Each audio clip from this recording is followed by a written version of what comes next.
Você já se perguntou se estamos realmente perto da volta de Jesus?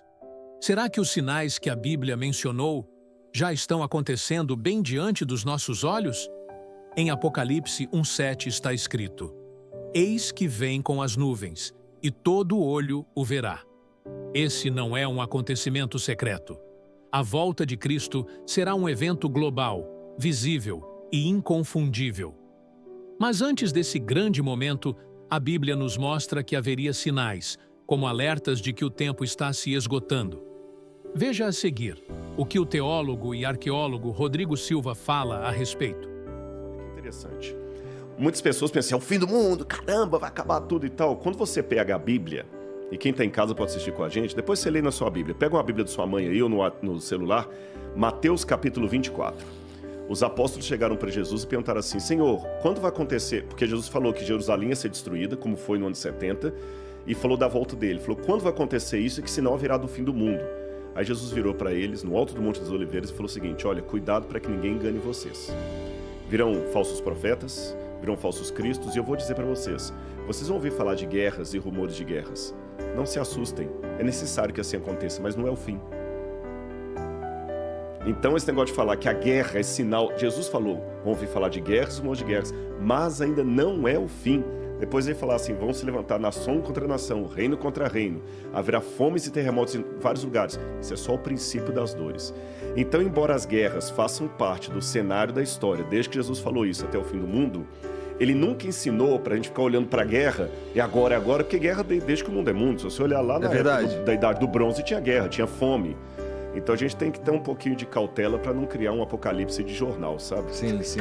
Cada novo presidente que surge é o anticristo, Papa também. O Bin Laden já foi o anticristo, o Saddam Hussein e tudo e tal. Então eu sou um pouco mais moderado, embora quero deixar registrado aqui. Você mesmo falou quando a gente chegou assim, pô, o Rodrigo crente, né? O Rato falou, eu sou crente, mas eu não sou crédulo. Agora pense comigo. Quantas guerras marcaram o século passado? Quantas crises humanitárias vemos nos noticiários? Quantos terremotos devastadores têm sido registrados nos últimos anos? Só no século XX, o mundo enfrentou 2 guerras mundiais. A fome atinge hoje mais de 1 bilhão de pessoas. E os terremotos, que eram raros séculos atrás, agora se multiplicam e seus impactos cada vez mais catastróficos. E não é só isso. Pandemias como a Covid-19 mostraram o quão frágil é o sistema humano. Em pouco tempo, o mundo inteiro parou. Isso também ecoa os sinais profetizados. Mas calma, esses sinais não são motivo de medo. Eles são chamados à vigilância. Rodrigo Silva explica que todos esses sinais são como trombetas anunciando que o tempo está próximo. Mas surge a pergunta inevitável: será que estamos vivendo esse momento agora? Veja a seguir. Fala que Cristo vai retornar. Existe com certeza no Apocalipse ou no Evangelho lá que no Evangelho quando isso vai datar.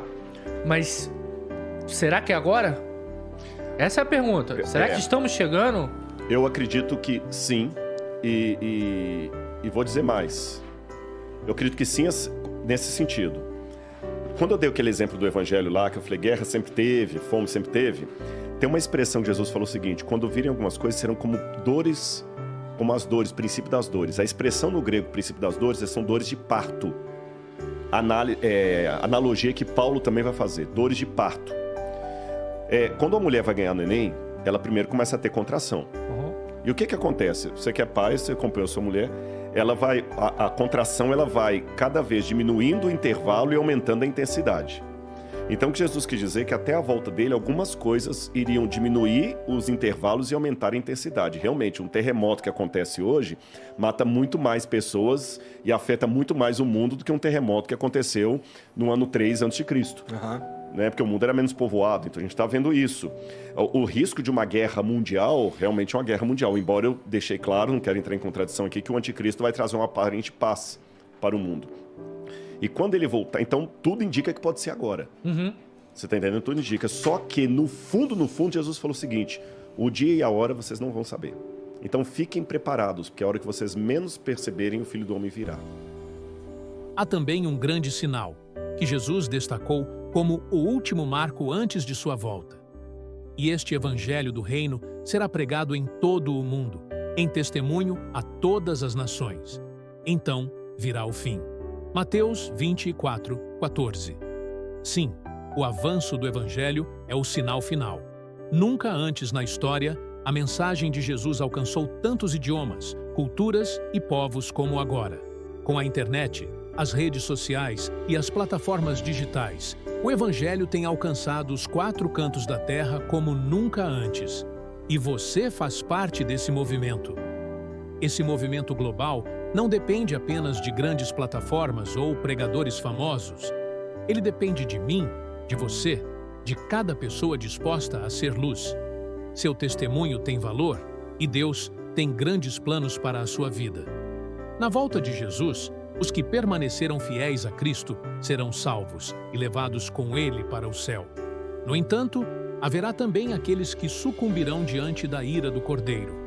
Por isso, é urgente anunciar a salvação que vem exclusivamente por meio de Jesus, não por nossas obras, mas pela sua graça. Se você quer compreender como tudo isso se encaixa nas profecias bíblicas e o que ainda está por vir, fique atento. Rodrigo Silva traz a seguir uma explicação profunda e reveladora. Bom, e aí o que acontece? A Bíblia descreve 3 comportamentos que são até paradoxais. Fala da ira do Cordeiro em Apocalipse capítulo 6. Fala que quando ele vier, muitos vão gritar para as rochas e montanhas, caiam sobre nós e nos esconda da face de Deus, porque é grande a ira dele e ninguém pode suportar. Então alguns vão pedir a morte. Um segundo grupo, a Bíblia fala que vão chegar para Jesus e falar assim, Senhor, em teu nome eu fiz curas, eu fiz milagres. Jesus vai falar o seguinte, afastem de mim porque eu não conheço nenhum de vocês. Você viu com uma posição de petulância diferente do primeiro. O primeiro já admitiu, tô ferrado mesmo, tô lascado, morre. O outro não, é aquele falso religioso, mas peraí, senhor, não entendi, eu construí tantas igrejas, eu fiz milagres, eu não te conheço. E o terceiro grupo é aquele que Jesus vai falar o seguinte, saiam daqui porque eu tive fome e você não me deu de comer, Mateus capítulo 25, eu tive sede e você não me deu de beber, eu tive preso, você não foi me visitar. E ele falou, mas quando é que eu deixei de fazer isso? Toda vez que você negou isso para um dos meus pequeninos, você negou a mim. É um terceiro grupo. Então você tem o grupo daqueles que já admitem que estão ferrados mesmo, o grupo daqueles hipócritas que ainda são petulantes, fala, peraí, mas eu fui religioso, e o grupo daquele que é o anestesiado. Você entendeu? O anestesiado. Pô, mas aí você condenou todo mundo aqui agora, não. Basicamente. Aí que... Não, pô, porque com certeza eu já neguei uma esmolinha. Não, mas aí que tá a questão, não é eu neguei uma esmolinha, porque se fosse o lance de você comprar o céu pelas esmolas que você deu, aí você tá lascado. Isso aí eu fico... Aí você tá lascado, mas não é isso, você tá entendendo? Você faz aquilo como... E você erra, você comete erro. Eu vou dar um exemplo para vocês, o que significam as nossas obras diante de Deus, para tranquilizar o coração de vocês, todo mundo que tá assistindo a gente. Uma vez um pai estava viajando, caminhoneiro, passou muito tempo fora de casa. Quando ele voltou, a menininha veio correndo para ele, 3 aninhos de idade. Papai, ele abraçou a criança. Que linda, vem cá, minha lindinha, tudo bem? Quantas novidades para papai? O que você fez nesse meio tempo aí? Ah, papai, eu aprendi a escrever. Ele falou, você aprendeu a escrever, minha filha? Aprendi, papai. Então escreve alguma coisa para papai ver. Pega lá caneta e papel. Ela pegou uma caneta, um papel. Já viu criança de 2, 3 anos? Não tem nem coordenação motora. Ela pegou a caneta e começou a fazer assim, ó. Imagina. Que é mão de traço, rabisco, que entregou para ele. Aí ele pegou e, como todo pai que quer incentivar o filho, ele falou assim, mas que letra bonita que a minha menina tem, olha a carta que ela escreveu para mim, papai tá muito feliz. Só que ele elogiou tanto, que ela perguntou assim, papai, o que tá escrito aí? Aí ele deu uma resposta que eu acho que veio do céu. Ele falou assim, filhinha, aqui tá escrito que você ainda não sabe escrever, mas aqui tá escrito que você quer aprender a escrever. E só pelo fato de você querer aprender a escrever, papai ama você, tem orgulho de ser o seu papai e essa é a carta mais bonita que papai já recebeu.